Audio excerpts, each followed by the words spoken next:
حضرت عبداللہ بن مسعود رضی اللہ تعالیٰ عنہ نے بیان کیا کہ ہم پہلے نماز میں یوں کہا کرتے تھے، فلاں پر سلام اور نام لیتے تھے، اور آپس میں ایک شخص دوسرے کو سلام کر لیتا۔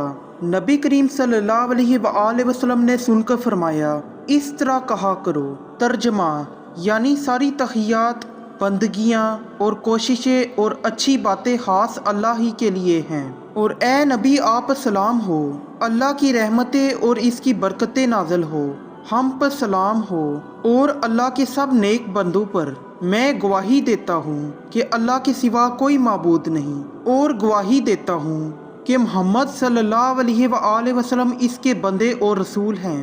اگر تم نے یہ پڑھ لیا تو گویا اللہ کے ان تمام صالح بندوں پر سلام پہنچا دیا جو آسمان اور زمین میں ہیں۔ صحیح بخاری حدیث نمبر 1202